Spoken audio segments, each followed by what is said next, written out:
नमस्कार, बहुत स्वागत है आपका देश न्यूज के खास कार्यक्रम सत्ता के संग्राम में और मैं हूं आपके साथ में मनीष कुमार। अब की बार 400 पार, यही है प्रधानमंत्री नरेंद्र मोदी का मूल मंत्र और 2024 के लोकसभा चुनाव का मूल वाक्य।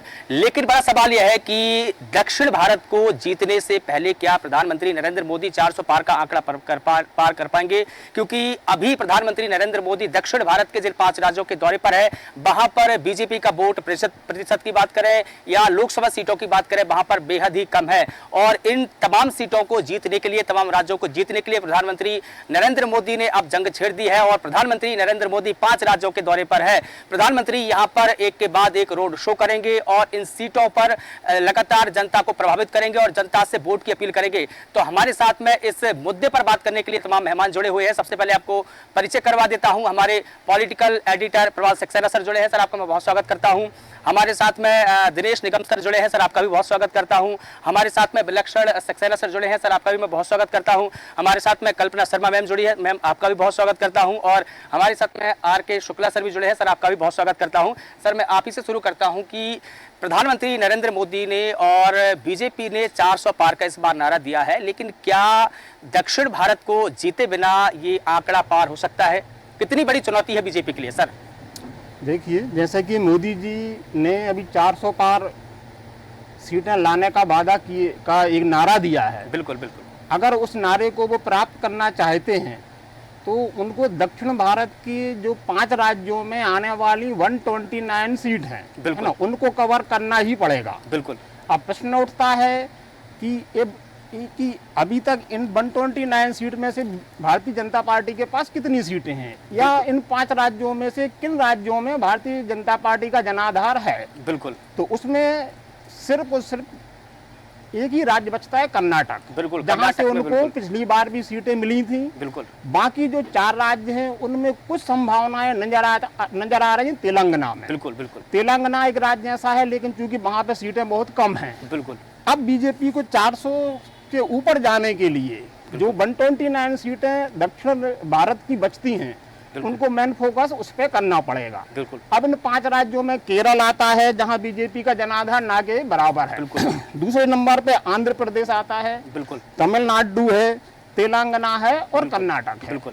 तो इन 5 राज्यों में से यदि हम कर्नाटक में ऑलरेडी उनका जनाधार है, बाकी जो 4 राज्य बचते हैं उनमें सबसे ज्यादा जहां स्कोप नजर आ रहा है भारतीय जनता पार्टी या एनडीए को, वो होता है आंध्र प्रदेश।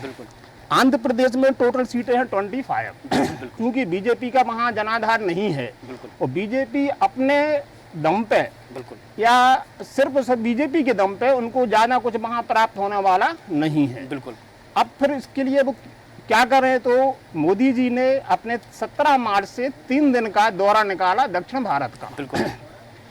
अब इन 25 सीटों में से इन्होंने अलायंस किया। बिल्कुल। एक जो वहां की प्रमुख पार्टी है टीडीपी, जिसके प्रमुख हैं चंद्रबाबू नायडू जी। बिल्कुल।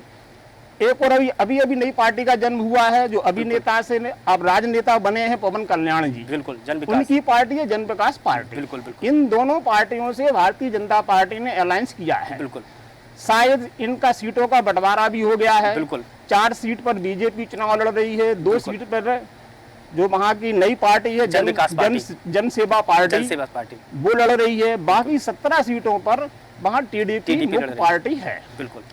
तो आंध्र प्रदेश में तो भारतीय जनता पार्टी को कुछ संभावनाएं नजर आती हैं अलायंस के साथ। बिल्कुल। अकेले के दम पर तो नहीं। दूसरा राज्य बचता है तेलंगाना। बिल्कुल। जहाँ अभी विधानसभा चुनाव में भारतीय जनता पार्टी ने पिछले चुनाव की अपेक्षा काफी अच्छा स्कोप किया है। उनको वहाँ उनका वहाँ पर वोट प्रतिशत भी बढ़ा है और विधानसभा चुनाव में उनकी कुछ सीटें भी बढ़ी हैं। बिल्कुल। और चूंकि कल ही आंध्र प्रदेश में प्रधानमंत्री मोदी ने टीडीपी का जो साथ में गठबंधन किया है, वहाँ एक बड़ी रैली को संबोधित किया और रैली को संबोधित करने के बाद में उन्होंने कहा कि मुझे ब्रह्मा विष्णु महेश का आशीर्वाद मिल गया है। त्रिदेव की उन्होंने बात की।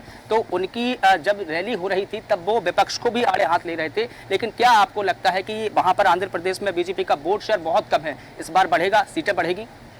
मैंने अपने वक्तव्य में पहले ही बोला कि अकेली भारतीय जनता पार्टी को के लिए वहां जाना स्कोप नहीं है। बिल्कुल। लेकिन उन्होंने जिन पार्टियों के साथ अलायंस किया है उसमें प्रमुख पार्टी है टीडीपी। बिल्कुल। अगर उसका पूरा साथ मिल जाता है तो निश्चित रूप से एनडीए गठबंधन को आंध्र प्रदेश से काफी सीटें मिलने की संभावनाएं नजर आती हैं। बिल्कुल ठीक है। विलक्षण सक्सेना जी, मैं आपके पास में आना चाहूंगा, क्योंकि प्रधानमंत्री नरेंद्र मोदी का सपना है, बीजेपी का एक लक्ष्य है कि 400 पार का टारगेट पूरा किया जाए। लेकिन ये टारगेट कैसे पूरा होगा? अब इसी टारगेट को पूरा करने के लिए प्रधानमंत्री नरेंद्र मोदी दक्षिण भारत के दौरे पर है और कहा यह भी जा रहा है कि दक्षिण भारत को जीते बिना बीजेपी इस बड़े जादुई आंकड़े को पूरा नहीं कर सकती है। अब कल ही आंध्र प्रदेश में प्रधानमंत्री मोदी ने रैली की है, अभी तेलंगाना में मोदी की रैली हुई है, केरल में प्रधानमंत्री मोदी जाएंगे। मैं आपसे यह जानना चाहता हूं कि केरल की जो 129 सीटें हैं उनमें से इस बार बीजेपी कितनी जीत सकती है, चाहे वो तेलंगाना की बात हो, केरल की बात हो, आंध्र प्रदेश की बात हो या फिर तमिलनाडु की बात हो?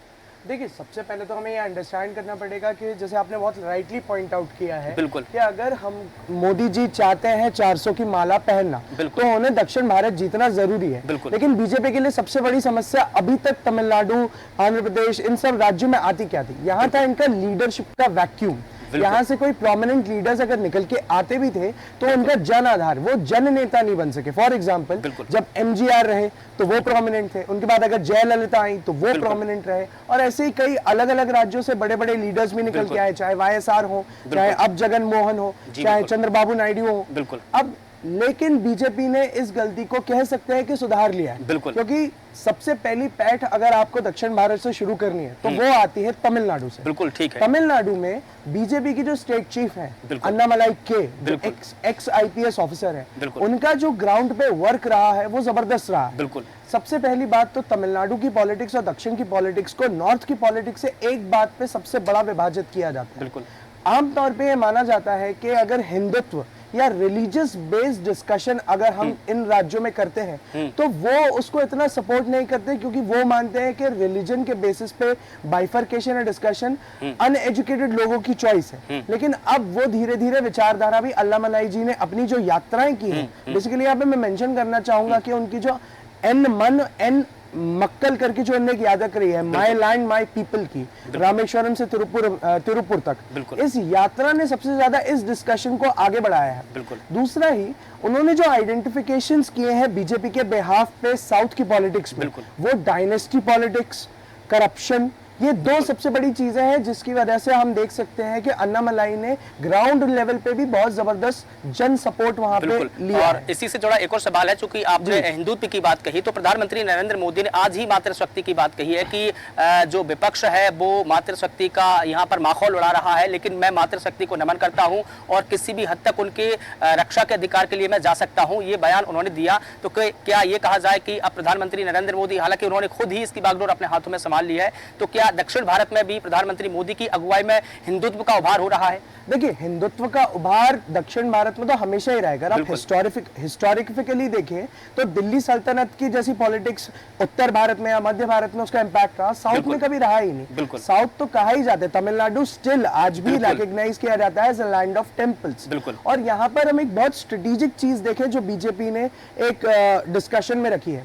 जब अन्नामलाई जी से एक इंटरव्यू के दौरान ये चीज पूछी गई थी कि आप पेरियार और पेरियार के द्वारा दिए गए जो उनके क्या कहते हैं उपदेश हैं, जो उनके आइडियोलॉजीज हैं, जब उस पर डिस्कशन किया जाता है तो वो तो एंटी टेम्पल्स के बारे में बात करते हैं, लेकिन यही आइडियल्स जब प्लेस करी जाती हैं तो उन्हें टेम्पल के बाहर प्लेस ना किया जाए। जब अन्नामलाई से ये चीज करी गई तो अन्नामलाई ने क्लियर किया कि हम पेरियार को भी उतना ही मानते हैं, लेकिन टेम्पल के सामने एक ऐसी मूर्ति का स्थापना करना और ऐसे वचनों को वहां पे जगह देना जो अल्टीमेटली टेम्पल को ही बैश करते हैं, वो गलत है।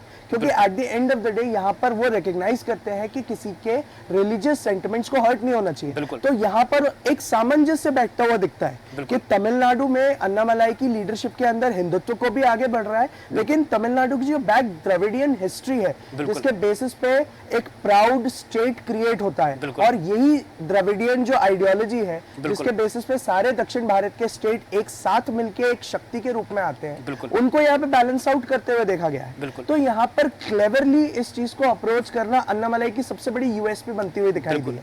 अच्छा, on the same point of time अगर आप दूसरे स्टेट्स के एनालिसिस लें, कर्नाटका में भी बीजेपी ने जब हिंदुत्व से रिलेटेड डिस्कशन किया था तो बैलेंस आउट है ना होने की वजह से कि लोकल वहां पे इश्यूज क्या है, तो उनको तवज्जो नहीं दी, इसलिए उन्हें वहां पे शिकस्त खानी पड़ी। तेलंगाना में सेम चीज देखने को मिली। अच्छा, अगर हम तेलंगाना स्पेसिफिकली की बात करें तो वहां पे एक चीज देखिए कि अर्बन यूथ जो है उन्होंने बीजेपी की तरफ अच्छा मोड़ रखा है, लेकिन तेलंगाना के जो रूरल पॉपुलेशन है वहां पर SC, ST माइनॉरिटी कम्युनिटीज को एक अच्छा खासा क्या कहते हैं बैकसेट मिला है और यही कांग्रेस फायदा उठा गई। बिल्कुल ठीक है। प्रकाश सक्सेना सर, मैं आपके पास में आना चाहूंगा क्योंकि तेलंगाना का यहाँ पर जिक्र छिड़ गया है।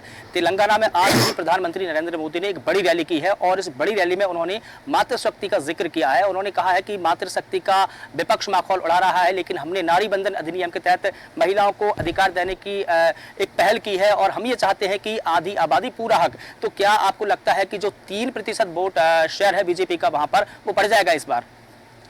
देखिए, मोदी जी परसेप्शन क्रिएट करने में शुरू से एक्सपर्ट रहे हैं। छोटी छोटी गलतियों की विपक्ष की भुनाने में हमेशा माहिर रहे हैं।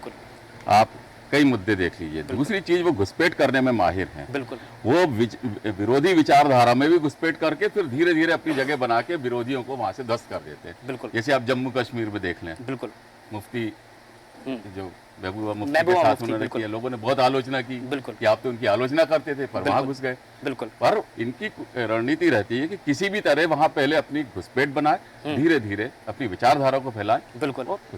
अब मातृशक्ति की जहां तक बात है, तो वो एक राहुल गांधी जी के बयान पर उन्होंने उस मुद्दे को उठाया। वो किसी से भी, यदि उस अपन हिस्ट्री में जाएंगे तो वो मोदी से भी इस तरह की गलतियां हुई हैं, अमित शाह जी से भी गलतियां हुई हैं इस तरह की, परंतु लपक के उसको केश कराने में मोदी जी ज्यादा माहिर है और उनके साथ वो टीम है जो उनको सपोर्ट करती है। गलत को सही, सही को गलत करने में एक्सपर्ट उनकी टीम है। तो वो उसका फायदा उठाएंगे और यहाँ विपक्ष कमजोर पड़ता है उस नैरेटिव को क्रिएट करने में, जिस इसका फायदा मोदी जी की टीम। हाँ, चूंकि और कल ही मुंबई में राहुल गांधी की भारत जोड़ो न्याय यात्रा का समापन हुआ है। महबूबा मुफ्ती उस रैली में शामिल हुई और कई गंभीर आरोप भी लगाए हैं। क्या लगता है आपको कि जो विपक्ष ने बड़ी रैली की है, वो रैली का समापन हुआ है, वहां पर कई गंभीर आरोप भी पीएम मोदी पर लगाए? ऐसा नहीं लगता कि राहुल गांधी को अपने 20 सालों का एजेंडा वहां पर पेश करना चाहिए था, क्योंकि उन्होंने सिर्फ और सिर्फ ईवीएम, पीएम मोदी, केंद्र सरकार और जो केंद्रीय एजेंसी है उन पर ही निशाना साधा है? ऐसा लग रहा था कि वो सिर्फ अपनी भड़ास निकाल रहे हैं। नहीं, ये सत्ता पक्ष नैरेटिव क्रिएट करेगा कि वो भड़ास निकाल रहे हैं, जबकि उन्होंने टारगेट सही किया। उसके अब अपन देख रहे हैं, आ रहा है सामने, सारी चीजें आ रही हैं। इलेक्टोरल बॉन्ड के रूप में आप देख लें, जो चुनाव आयोग ने कल जो अपनी आचार संहिता रखी, इसमें मिस इन्फॉर्मेशन भी एक उदाहरण था। आप दक्षिण की बात कर रहे हैं तो कर्नाटक के 18 में शायद इलेक्शन हुए थे, मोदी जी ने जनरल करियप्पा को लेकर एक गलत बात कही थी।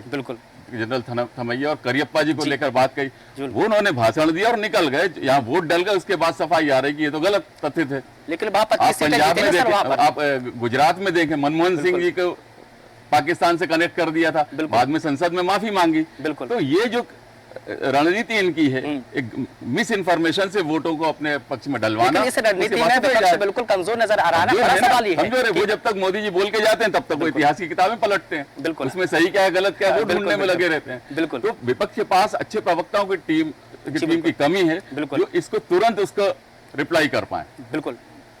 तो देखिए, इसमें एक और सवाल है, चूंकि देखिए हम प्रधानमंत्री मोदी के अगर विजन को बात करें तो उन्होंने बिल्कुल स्पष्ट कहा है कि मैं 24-29 के मद्देनजर काम नहीं कर रहा हूं, मैं 47 के मद्देनजर काम कर रहा हूं। और उनको तुलनात्मक तौर पर राहुल गांधी को ही देखा जा रहा है कि कौन टक्कर दे सकता है पीएम मोदी को।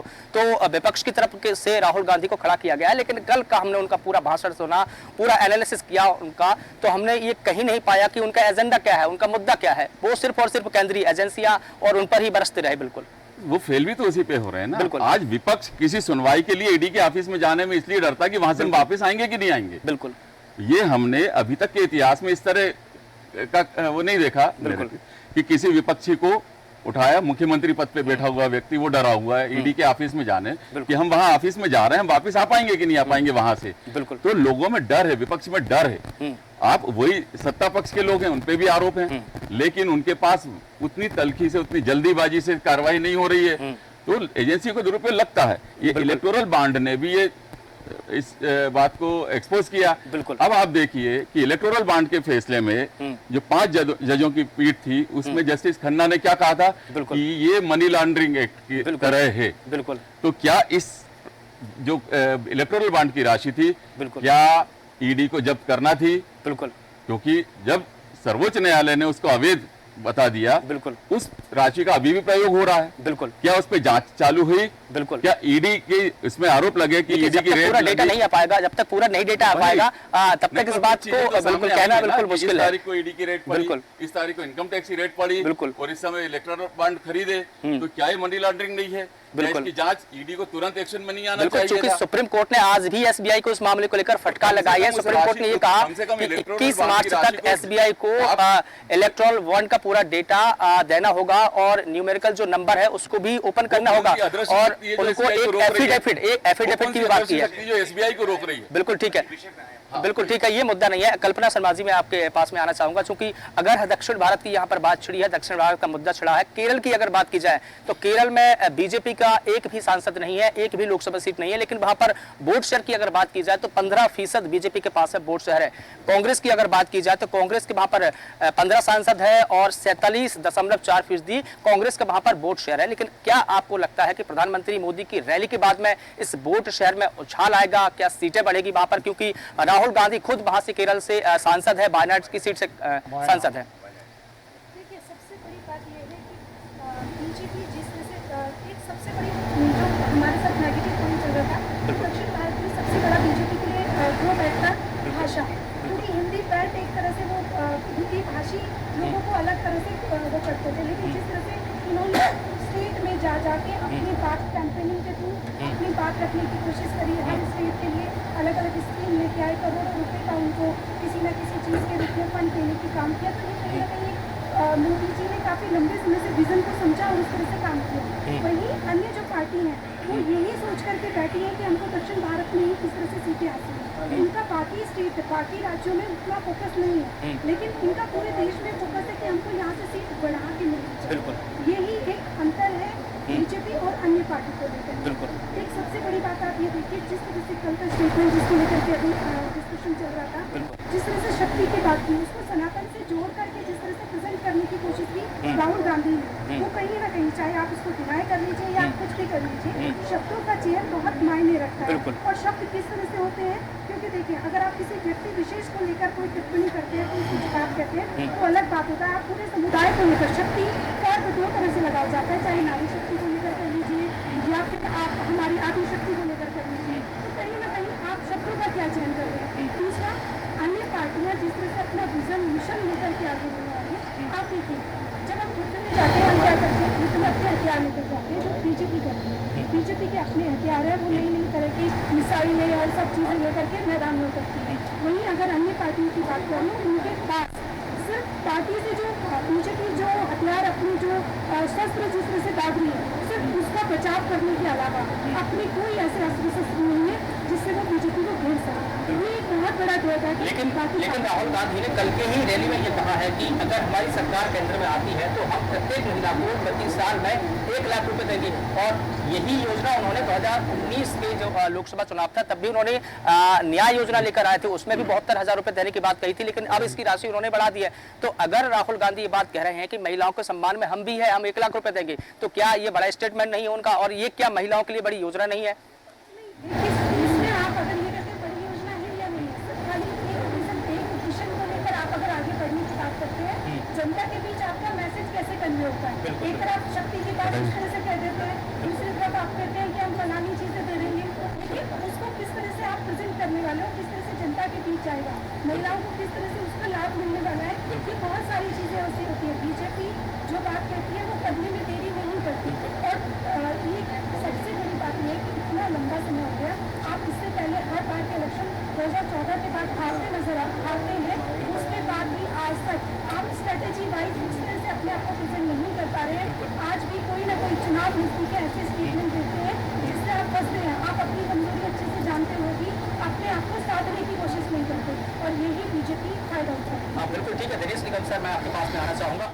प्रदेश की अगर बात की जाए तो कल ही प्रधानमंत्री नरेंद्र मोदी ने आंध्र प्रदेश में एक बड़ी रैली की, उसमें में चंद्रबाबू नायडू भी शामिल हुए और पवन कल्याण भी वहां पर वो शामिल हुए, लेकिन यहाँ पर बीजेपी का एक भी सांसद नहीं है। हालांकि कांग्रेस का भी यहाँ पर एक भी सांसद नहीं है। लेकिन अगर वोट शेयर की बात की जाए तो यहाँ पर आंध्र प्रदेश में बीजेपी का 0.98% वोट शेयर है, और अगर कांग्रेस की बात की जाए तो कांग्रेस का 1.31% यहाँ पर वोट शेयर है। लेकिन प्रधानमंत्री नरेंद्र मोदी चूंकि अब दक्षिण भारत के दौरे पर निकल चुके हैं, दक्षिण भारत को जीतने के लिए निकल चुके हैं, तो क्या लगता है आपको कि कल की रैली के बाद में वहां पर बीजेपी में वोट शेयर बढ़ेगा, सीटें बढ़ेगी? क्योंकि अभी फिलहाल बीजेपी के पास भी कोई सीट नहीं है, कांग्रेस के पास भी सीट नहीं है।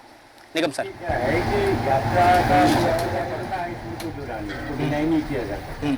अगर आप देखें कि राहुल गांधी ने पहले जो यात्रा निकाली उसमें उन्होंने कर्नाटक में अपनी सरकार बनाई है। दूसरी यात्रा जब उन्होंने निकाली तो तेलंगाना में जो है अपनी सरकार बनाई। तो सवाल ये है कि यात्रा का फर्क अगर नहीं पड़ता तो ऐसे डिसीजन क्यों आते? बिल्कुल, निश्चित रूप से प्रधानमंत्री जी की जो यात्रा है उसका फर्क पड़ेगा। बिल्कुल। अब ये कितना पड़ेगा, कैसे पड़ेगा, बिल्कुल, और क्यों पड़ेगा? क्योंकि वहाँ बीच में जो सबसे बड़े सेंधमारी करने के लिए है वो है वहाँ की क्षेत्रीय दल। बिल्कुल बिल्कुल। स्टेट में जो साउथ में या किसी भी स्टेटों में आजकल जो क्षेत्रीय दलों का एक उभर करके सामने आना हो गया है, राष्ट्रीय दल बना लिए, क्षेत्रीय दल बना करके जिस तरह से वो हस्तक्षेप करते हैं वो बहुत चुनाव में बहुत महत्व रखता है। खासतौर से दक्षिण में तो बहुत ज्यादा रखता है। बिल्कुल, दक्षिण में अधिकतर आप देखिए तो सत्ता में अभी जो 10-15 साल के बीच में सत्ता में वही पार्टियां काबिज हुई है जो क्षेत्रीय पार्टियां रही। बिल्कुल, है ना? तो सवाल ये है कि क्षेत्रीय पार्टियों के गठबंधन या क्षेत्रीय पार्टियों का सपोर्ट लेकर के भारतीय जनता पार्टी अगर कोई प्रयास करने जा रही है तो मेरा अपना मानना है कि वहाँ सफलता तो मिल सकती है, ना के बराबर थे। अगर उनको 2 सीटें भी मिल गई तो उनके लिए बहुत बड़ी बात है, उपलब्धि प्लस पॉइंट है। लेकिन आप ये भी इसको एक मुद्दा आप ये भी देखिए, वहाँ कांग्रेस पहले बहुत मजबूत थी, उसके बाद बीच में बहुत पूरी तरह से शून्य में आ गई, फिर उभर करके धीरे धीरे जिस तरह से वो दक्षिण में अपनी सरकारें बनाने लगी या जिस तरह से अपनी पैर जमाने में लगी हुई है, तो इसमें आप ये मान के चलिए कि एक बहुत बड़ा टक्कर जो बहुत बड़ा भारतीय जनता पार्टी और वहाँ के गठबंधन, क्षेत्रीय गठबंधन और कांग्रेस या उनके क्षेत्रीय दलों के गठबंधन को देखने को जिस चुनाव में मिलेगा वो बड़ा आश्चर्यजनक होगा। हाँ बिल्कुल, परिणाम बहुत आश्चर्यजनक होंगे। हाँ, चूंकि प्रधानमंत्री मोदी और बीजेपी ने वहां पर तो क्षेत्रीय दलों को साधने की जो स्ट्रेटेजी जमाई है वो बिल्कुल काबिल तारीफ है। एक भी ऐसी पार्टी वहां पर नहीं है जिनको एनडीए में शामिल करने की भरसक कोशिश नहीं की हो, और चूंकि पवन कल्याण की जो कि नई नवेली पार्टी है उससे भी पीएम मोदी ने गठबंधन कर लिया है। पीएम मोदी लगातार अपने एनडीए जो कुनबा है उसको बढ़ाने की कोशिश कर रहे हैं। शायद यही वजह है कि अब वो जो क्षेत्रीय दल है उन पर ज्यादा फोकस कर रहे हैं। निगम सर, मैं आपसे वही कह रहा हूँ, मैं वही बात कह रहा हूँ कि देखिए राजनीतिक आज भारतीय जनता पार्टी अपने आप को पूरे विश्व मतलब विश्व की, हिंदुस्तान में तो खैर है ये बहुत मजबूत पार्टी, लेकिन अपने आप को विश्व का नेता भी समय मान रही है। और मोदी जी को विशेष तौर से वो ऐसे संबोधन भी देने लगी है कि विश्व के पूरे प्रमुख यही हमारे मोदी जी हैं। तो सवाल ये है कि जो हिंदुस्तान में आज की डेट में अगर देखा जाए तो कई राज्यों में उन्होंने अपनी सरकार बना के इस बात को तो प्रमाणित कर ही दिया कि हम जो है किसी से कम नहीं। अब सवाल ये है कि साउथ के जो आपने आंकड़ा वो 400 वाला जो अभी पहले आपने दिया था वो 400 का आंकड़ा तो निश्चित रूप से जब वो पार करेंगे जब वो साउथ को के बेल्ट में जा करके घुसपैठ कर पाएंगे। तो बगैर साउथ में घुसपैठ किए 400 का आंकड़ा न तो पहले 300 भी का पार नहीं कर पाए, 303 माफ करिएगा 370 नहीं पार कर पाए।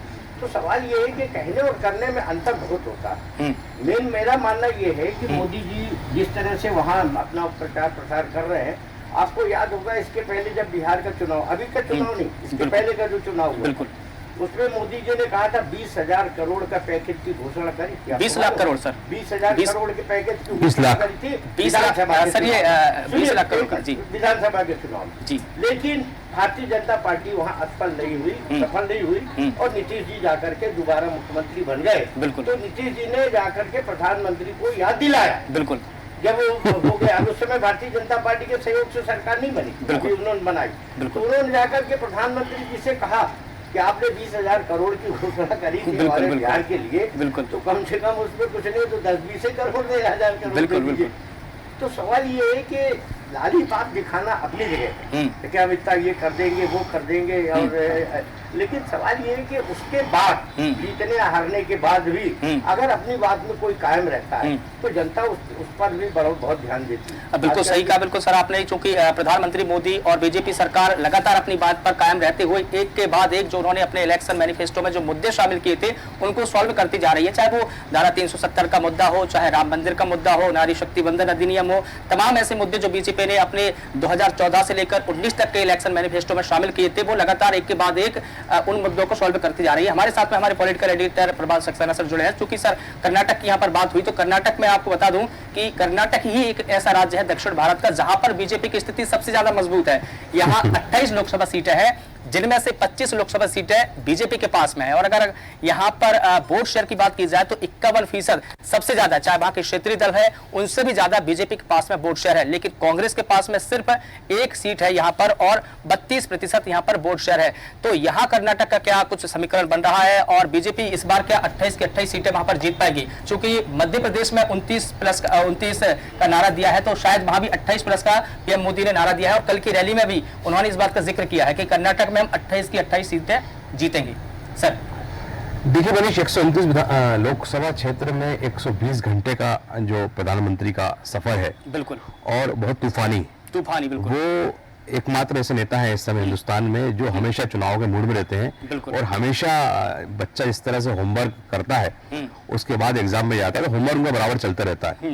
यही वजह है कि वो बहुत ज्यादा परिणाम पर चिंता नहीं करते, वो उनको मालूम है परिणाम कहाँ से आना है। जहां तक सवाल कर्नाटक की आपने बात कही तो वो उनका राज्य जो था बीच में कुछ वहां की जो राजनीति स्थानीय स्तर पर गुटबाजी आई और वो अभी भी बरकरार है, उसको अगर दरकिनार अगर कर दें तो वहां पर अभी भी बीजेपी की स्थिति कोई कमजोर नहीं है। बिल्कुल, ये बात वो है कि जैसे अभी सभी वक्ताओं ने कहा कि दक्षिण और अगर हम उत्तर भारत की तुलना करेंगे तो दक्षिण के अंदर आप देखिए कि हिंदुस्तान में नहीं दुनिया में सबसे अच्छी नक्काशी वाले आपको शिवालय और देवालय वहीं मिलेंगे। बिल्कुल, ये बात और है कि उनका उतना प्रचार प्रसार नहीं हुआ। बिल्कुल, और वो लोग जो है वहाँ का जो बुद्धिजीवी वर्ग है, पढ़े लिखे लोग हैं, वो बहुत अधिक ऐसा नहीं धार्मिक नहीं है, बहुत कुछ धार्मिक है, लेकिन वो जब राजनीति की बात करते हैं तो फिर उनका विचार, उनकी विचारधारा और उनके जो प्रिंसिपल्स हैं वो बदल जाते हैं। बिल्कुल, तो यही वजह है कि जब आपने देखा होगा कि जब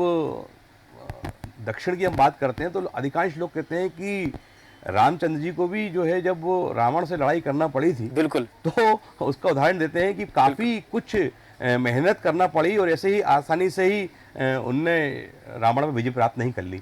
तो इस प्रकार से जो रणनीति बन रही है और वाकई में वो रणनीति ये थी जैसे पूरे हिंदुस्तान में हम दो हमारे दो करके भारतीय जनता पार्टी का एक जमाने में माहौल उड़ाया जाता था। बिल्कुल बिल्कुल, और आज उसी भारतीय जनता पार्टी के अंदर आप देखिए ट्रकों से कार्यकर्ता बिल्कुल रोज आ रहे हैं और ऐसे कार्यकर्ता आ रहे हैं जिन्होंने पूरी जिंदगी कांग्रेस के लिए साथ लगाई और मलाई भी खाई। बिल्कुल, लेकिन आज उनको लगता है कि अब ये जहाज, उनको ऐसा लगता है कि जहाज शायद अब डूबने रहा है, बिल्कुल, तो वो तुरंत कूद रहे हैं। लेकिन कोई भी विचारधारा, मैं फिर कहूंगा, कोई भी विचारधारा और कोई भी राजनीतिक दल कभी आसानी से नहीं मरता है और फिर गिरता है, फिर उछलता है, और यही राजनीति की खूबी है, प्रजातंत्र की भी यही खूबी है। बिल्कुल, तो दोनों ही दल जिस तरह से वह प्रयास कर रहे हैं और खासकर कर्नाटक में ये बात सही कही अभी निगम साहब ने, में खोने के लिए कुछ नहीं है, वहां तो जो भी होगा प्लस होगा। अगर एक सीट है तो दो होगी तो प्लस है। तो सबसे ज्यादा जो है भारतीय जनता पार्टी के दल है और भारतीय जनता पार्टी के जो उनका जो गठजोड़ है वो ये पूरा प्रयास कर रहा है किस तरह से हम दक्षिण भारतीयों को मुख्य धारा अर्थात भारतीय जनता पार्टी से जोड़ने का प्रयास करें। इसके लिए जीतोड़ प्रयास कर रहे हैं। ब्रह्मा विष्णु महेश की जो उन्होंने कल आंध्र प्रदेश में कहा, वो यही बात को बार बार कहना चाहते हैं कि जिस तरह उत्तर में उन्होंने अपनी स्थिति मजबूत की, अभी विधानसभा चुनाव में देखा, अब उनका पूरा फोकस उन 129 लोकसभा क्षेत्रों में है और वो वहां पर जीतोड़ प्रयास कर रहे हैं और अगर कुछ भी मिलता है तो उनके लिए वो प्लस होगा। ठीक है, ये तो प्रधानमंत्री मोदी और बीजेपी की बात हो गई, लेकिन अगर हम कांग्रेस की वहां पर बात करें तो कांग्रेस के पास में सिर्फ एक सीट है, कांग्रेस के पास में वहां पर खोने के लिए कुछ नहीं है। और ये जो सिद्धांत आपने बताया कांग्रेस के लिए बिल्कुल लागू होता है, लेकिन कांग्रेस के लिए पाने के लिए पूरा जहान पड़ा हुआ है। अगर कांग्रेस वहां पर अपनी स्थिति मजबूत करती है तो शायद ये हो सकता है कि वो कड़ी टक्कर भी दे पाए। देखिए कांग्रेस का संग सबसे बड़ी प्रॉब्लम यही, कांग्रेस जो है अपने सिद्धांत पे कायम नहीं रह पाई। बिल्कुल। जिस तरह भारतीय जनता पार्टी ने हिंदुत्व की बात आज से 52 में जब जनसंघ की स्थापना हुई थी, तब उन्होंने अपने एजेंडे में कहा था कि हम हिंदुत्व पे चलेंगे, हम राम मंदिर बनाएंगे, धारा 370 हटाएंगे, और तमाम उन मुद्दों पर वो रहे। लेकिन बीच में अटल जी की सरकार आई तो उन्होंने उसको थोड़ा नीचे भी किया, तो वो ऊपर नीचे करते रहे। लेकिन भारतीय कांग्रेस, अखिल भारतीय कांग्रेस थी जो बाद में इंदिरा कांग्रेस बनी, उसने तो हमेशा धर्मनिरपेक्षता की बात की, लेकिन बाद में फिर ऐसा क्यों होता है कि फिर उनके नेता को कोर्ट के ऊपर जनेऊ पहनना पड़ता है? ऐसे क्या है, फिर टोपी लगाना पड़ती है? जब आप अपने उस पर सिद्धांत पे चल रहे हैं तो फिर उसी लाइन पे चलिए, क्यों बार बार फिर आपको दिखाना पड़ता है कि नहीं हम हिंदुत्व भी है? फिर उधर जाते हैं तो आपको जो है वो अफ्तारी में भी जाना पड़ता है, फिर आपको जो है वो चर्चों के चक्कर भी लगाना पड़ता है। नहीं, ये तो बीजेपी का कमाल है, ये तो बीजेपी का कमाल है कि बीजेपी ने कांग्रेस के नेता को जनेऊ पहनने के लिए मजबूर कर दिया है, पहनने के लिए मजबूर कर दिया है। कह रहा हूं ना, वो अपने बेसिक सिद्धांत जो था उनका, बिल्कुल, जिस पर नेहरू जी के समय कांग्रेस चल रही थी, उससे क्यों हटी,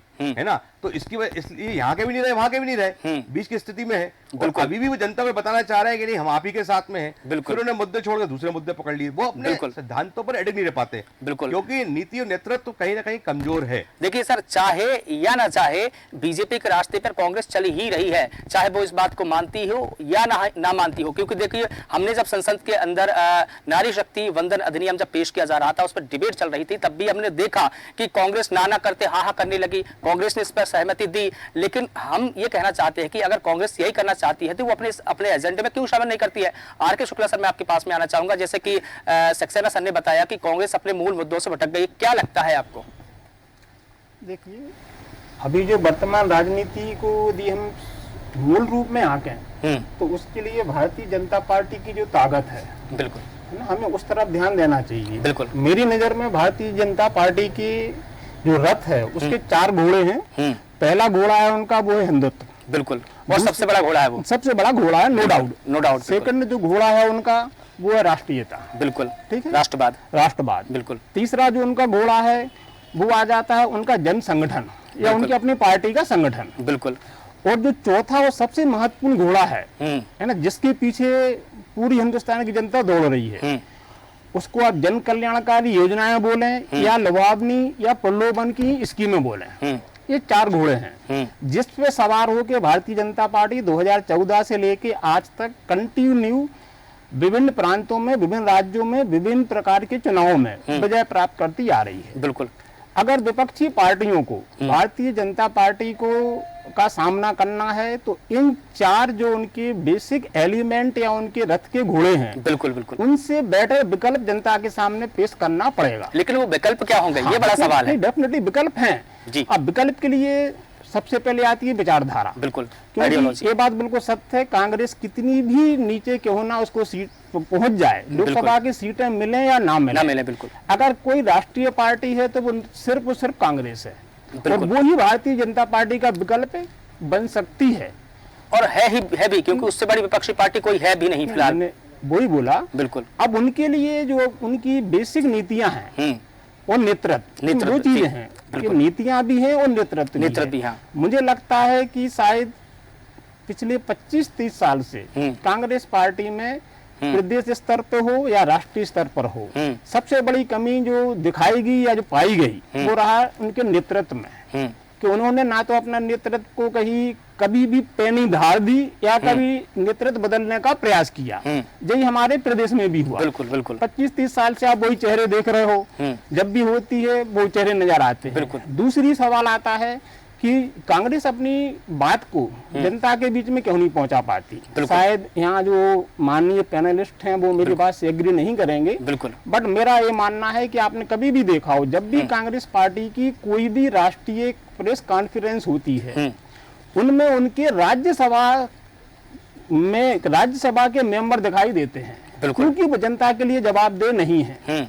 वो अनजाने में या जाने में वो उनका अपना लुकआउट है, इस टाइप के कमेंटमेंट कर जाते हैं, जिससे जो भी थोड़ा बहुत लगाव पार्टी के प्रति हो रहा था, जनता उससे भी अपने आप को लॉकआउट कर लेती है। अगर कांग्रेस पार्टी को फ्रंट पेज पे आना है तो सबसे पहले तो जो उसकी लोकसभा के उम्मीदवार हैं उनको फ्रंट पर लाना पड़ेगा, क्योंकि जो जनता के पास मांगने जाएगा वो उसके प्रति जवाबदेह होगा। बिल्कुल ठीक है।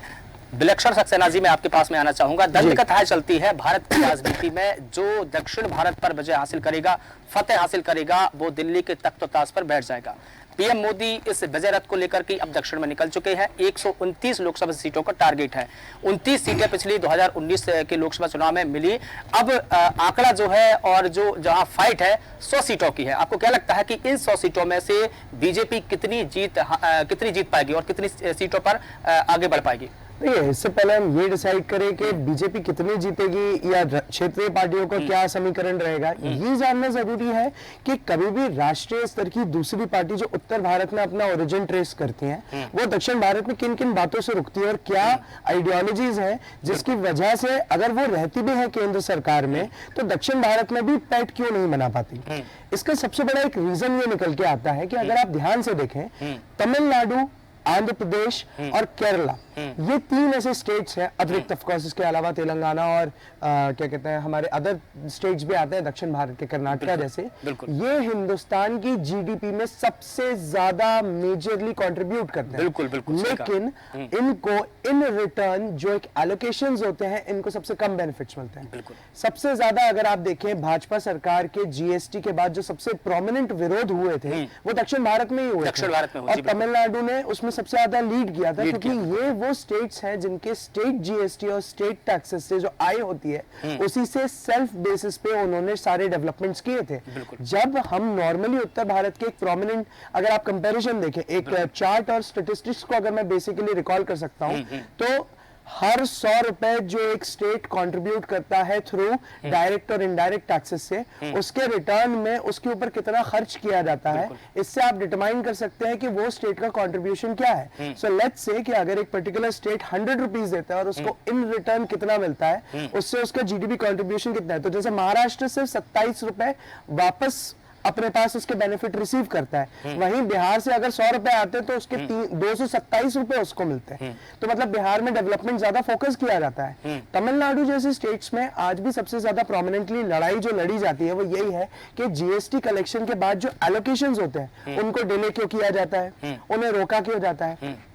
At the same point of time वहां की रीजनल पार्टीज जो हैं वो एक बहुत ही डिफरेंट डायनेस्टी पॉलिटिक्स और करप्शन के अलावा एक स्कीम पॉलिटिक्स में और इन्वॉल्व है। स्कीम पॉलिटिक्स कैसी, जो भी नॉर्मली स्टेट्स अब क्योंकि उनके पास सोर्सेज ऑफ क्या कहते हैं इंक्लूजन्स कम हो गए क्योंकि जीएसटी आ गया है, उसके एलोकेशंस में समय लगता है और रोका भी जाता है कई बार डेलिब्रेशन और डिस्कशंस की वजह से।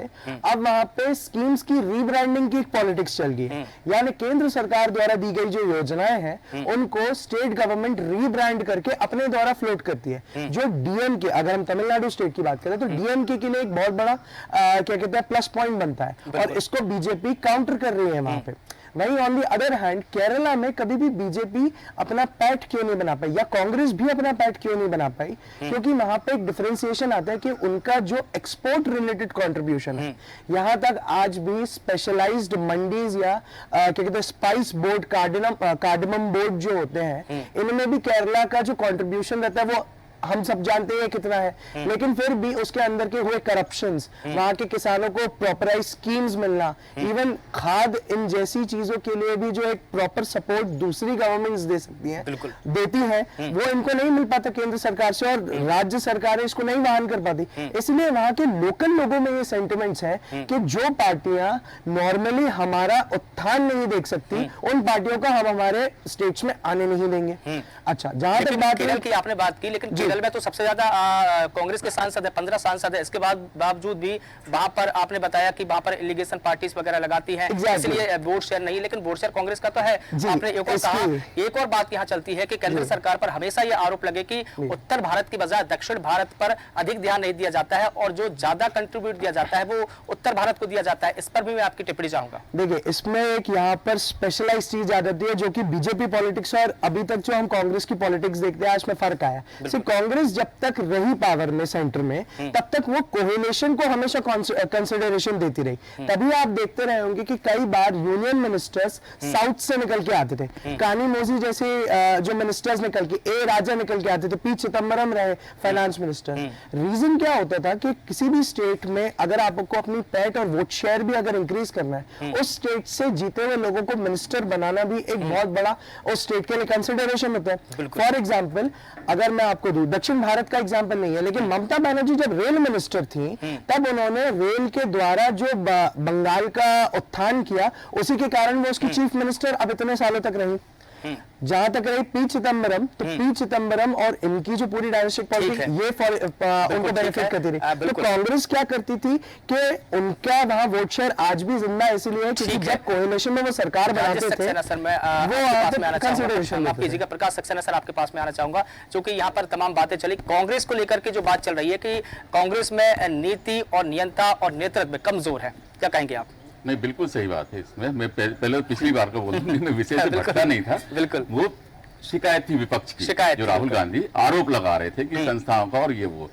और दूसरी चीज, किसी भी राजनीतिक दल को स्थापित होने के लिए धनतंत्र की जरूरत होती है, जिसमें बीजेपी मजबूत है। एक विजन चाहिए होता है, जिसकी तलाश वो कर ही नहीं रहे। मुझे ऐसा लगता है कांग्रेस इतने समय से एक ऐसा विजन तलाश नहीं पाई है कि आम आदमी आपसे जुड़े क्यों। आप देखें, कांग्रेस का जो पतन हुआ था वो मंडल और कमंडल की राजनीति से हुआ था। कांग्रेस खत्म हुई और क्षेत्रीय दल वहां पर उसकी जगह। बिल्कुल। अब वो वापस उसी की तलाश में, जो राहुल गांधी के सलाहकार हैं वो उन्हीं मुद्दों पे वापस आ रहे हैं, जैसे जाति जनगणना आप ले लें, कास्ट सेंसस। बिल्कुल। जबकि इसी कांग्रेस ने जो नरसिम्हा राव जी का विरोध किया था, आप देखें वो तब टाल गए थे कि हमारा ये वोट बैंक, दलित आदिवासी, ये वोट बैंक हमारा खिसक गया है, तो वो हिंदू वोट बैंक की तरफ उन्होंने अपनी पॉलिटिक्स को मोड़ दिया था। इसके उनके पीछे लगा दिया गया था कांग्रेस ने अपने नेताओं को कि वो उस पर माफी मांगे उस मुद्दों पे। आज बीजेपी सरकार ने उनको भारत रत्न दिया, बिल्कुल, जबकि उनके शव को कार्यालय में घुसने नहीं दिया गया। ये अपमानजनक स्थिति, जबकि उन्होंने पूरे भारत को नए सिरे से खड़ा करने की नींव रखी थी। तो ये कांग्रेस की बहुत बड़ी गलतियां रही। ऐसा नहीं है कि हर पार्टी हर समय अच्छी होती है, हर समय बुरी होती है। कांग्रेस का एक अच्छा इतिहास भी रहा है, लेकिन राजीव गांधी की मृत्यु के बाद जो कोटरी उसमें शामिल हुई, उस पे करप्शन के चार्जेस बहुत रहे। उन्होंने कांग्रेस के विजन को खड़ा करने की कोई कोशिश नहीं की।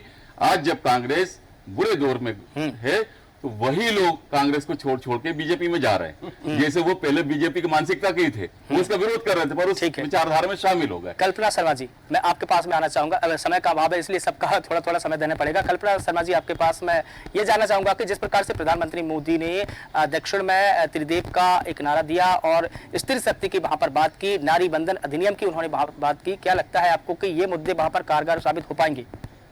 देखिए, बिना सोचे समझे मोदी जी एक भी स्टेटमेंट नहीं देते। और अभी जिस तरह की बात चल रही थी उसमें मैं जब भी कभी अच्छे चेहरों को देखती हूँ, जब वो बीजेपी में आते हैं, सचिन पायलट को जब भी सुनती हूँ तो ये लगता है कि ये अभी वहाँ कैसे हैं, क्योंकि जितने भी अच्छे चेहरे हैं, जितनी भी अच्छी बातें रखने वाले नेता हैं, उनको कांग्रेस अब तक उनको एक्सेप्ट नहीं कर पाई है। उनको जो मिल जाना चाहिए था वो उनको नहीं देती है। आज भी बोलचाल, भाषा शैली जिनकी अच्छी है वो कहीं ना कहीं साइड लाइन रहते हैं। और जिस तरह से आपने कहा नारी शक्ति को लेकर के, नारी शक्ति को लेकर के जिस तरह से बीजेपी के आने के बाद मध्य प्रदेश से स्टार्ट हुई जितनी भी स्कीम्स थी, जिसमें बच्चों से लेकर, कन्या से लेकर के बड़े होने तक की जितनी स्कीम्स थी, वो पूरे देश में लागू करना, ये कहीं ना कहीं बहुत मायने रखता है हर एक बच्ची, हर एक माँ, एक बहन, हर किसी के लिए। तो मुझे ऐसा लगता है कि पूरे देश में कहीं ना कहीं सर्वे जो कहता है मोदी जी कहीं भी जाते हैं तो उस बारीकी को समझते हैं, उस नब्ज को पकड़ते हैं जिस नब्ज से चलकर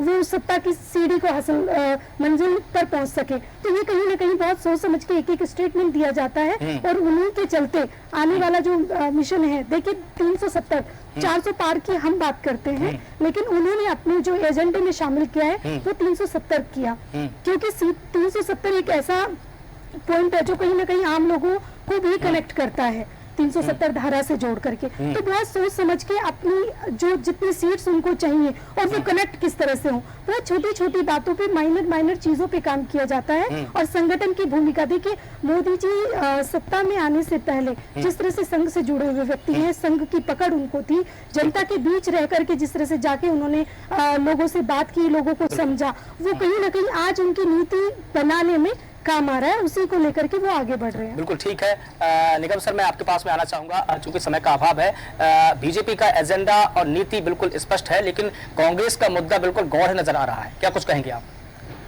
कांग्रेस का मुद्दा वो मुद्दों से भटक रही है, वही तो कारण है, उसी के कारण तो उसको धरातल मिल रहा है। सवाल ये है कि अगर उन्होंने कोई अपना एम बना करके और आगे बढ़ने का प्रयास किया होता, या चुनाव के पहले ऐसा कोई प्रावधान या ऐसा कोई विषय सार्वजनिक किया होता कि हम इसको लेकर के देश में आगे बढ़ेंगे या देश को आगे बढ़ाएंगे, तो निश्चित रूप से आम जनता जो है उस पर विचार करती। सवाल ये वो परिस्थितियों को देख करके कब कहाँ कैसे क्या ढुलमुल और किस कर्मठ बदल जाए, इसका कोई वो है ही नहीं। और ऐसे कई उदाहरण हुए हैं कि जैसे अभी आप ही लोगों ने बीच में कई लोगों ने ये बात कही कि वो कभी हिंदुत्व का, कभी जनेऊ, कभी कुछ। तो सवाल ये है कि सबसे बड़ी बात ये है कि कांग्रेस बहुत पुरानी पार्टी है, बहुत, और ऐसा भी नहीं है कि वहाँ उनके यहाँ नेताओं की मैंने आज बहुत ज्यादा शून्य हो गया वो नेता से, ऐसा नहीं, नेता आज भी उनके यहाँ है। बस ये जो महत्व उनको मिलना चाहिए, जिस तरह से उनको महत्व मिलना चाहिए, वो आज करके ये जो फुटकर नहीं कह सकते, लेकिन आजकल के नेतृत्वकर्ता जो है वो उनको नहीं देते। और उसी का कारण ये कि जैसे अभी हमारे प्रभाल भाई ने बहुत अच्छी बात करी कि ट्रकों में लोग जा रहे हैं, जाने का कारण ये है कि भाई वो भी तो आखिर उनको भी राजनीति करनी है, राजनीति करनी तो उनको भी तो कहीं ना कहीं अपना विकल्प देखना पड़ेगा ना। और तो इसके लिए जिम्मेदार कौन है? इसके लिए जिम्मेदार मैं उनको नहीं मानता हूँ जो जा रहे हैं, इसके लिए जिम्मेदार मानता हूँ पार्टी के नेतृत्वकर्ता को, क्योंकि उसके रहते हुए उसके नेतृत्व से नेतृत्वहीन होकर के अगर कोई जा रहा है, नजरअंदाज उसको कर रहा है, निश्चित रूप से उसमें कोई ना कोई कमी है, उस कमी को देख करके ही न जा रहा है वो। बिल्कुल। तो सवाल ये है कि किसी के ऊपर आरोप लगाने के पहले अपने गले में आप अपने अंदर को झांक के देखो, ठीक है, ठीक है सर, साफ सुथरे हैं। जी बिल्कुल ठीक है। आखिरी टिप्पणी प्रभाल सक्सेना सर आपसे लेना चाहूंगा, चूंकि विलक्षण सक्सेना जी ने कहा कि दक्षिण में कोई भी पार्टी शायद इसलिए अपनी मजबूत पैठ नहीं बना पाई है क्योंकि वहां पर केंद्र सरकार की जो योजना निकली है, जो पैसे दिए जाते हैं वो बिल्कुल कम के या ना के बराबर रहता है, शायद इसी कारण वहां की जनता इतना ध्यान नहीं दे पाती। क्या कुछ कहेंगे सर? नहीं, छोटी टिप्पणी। विलक्षण ने बहुत अच्छी बात कही और बहुत ही नीतिगत बात कही कि जिसकी जितनी हिस्सेदारी उतनी उसकी भागीदारी। निश्चित रूप से अगर वो वहां से टैक्सेस ज्यादा मिल रहे हैं तो उनकी अपेक्षा है कि हमारे यहाँ विकास भी ज्यादा हो। अब ये तो होगा नहीं कि आपने दक्षिण से पैसा लिया और जो उत्तर के पिछड़े उसके लिए आपको व्यवस्था बनानी पड़ेगी। तो ये जो आपस में असमानता होती है, हमारे भोपाल में आप देख लीजिए, जिस वार्ड में 0 है उस वार्ड में उतना विकास हो रहा है, जिस वार्ड में ज्यादा पैसा दिया जा रहा है उसमें वही हो रहा है। तो ये कि असमानता पे दूर नहीं होगी, चाहे राजनीति में हो चाहे किसी भी संस्था में हो, तो ये आपस में एक दूसरे के प्रति उनका जो समानता नहीं आ पाएगी तो फिर विवाद की स्थिति बनेगी। तो यही वजह है कि आपने बिल्कुल ठीक कहा कि विवाद की स्थिति बनेगी। चूंकि हमारे पास में समय का अभाव है, इसलिए इस पूरी बहस को, इस पूरे मुद्दे को यहीं पर विराम देना होगा। आप सभी का बहुत शुक्रिया हमारे साथ में जुड़ने के लिए, बात करने के लिए। तो प्रधानमंत्री नरेंद्र मोदी अपनी विजय रथ को लेकर दक्षिण भारत के दौरे पर निकल चुके हैं। 120 घंटे 5 दिन और 129 लोकसभा सीटों को वो कवर करेंगे, लेकिन देखना होगा कि प्रधानमंत्री नरेंद्र मोदी अपनी इस 5 दिवसीय दौरे में 120 घंटे के दौरे में कितनी सीटें हासिल कर पाते हैं, ये फिलहाल देखना होगा, बड़ा सवाल है। फिलहाल देश न्यूज के खास कार्यक्रम में इतना ही। मुझे दीजिए इजाजत और आप लगातार बने रहिए देश न्यूज के साथ। नमस्कार।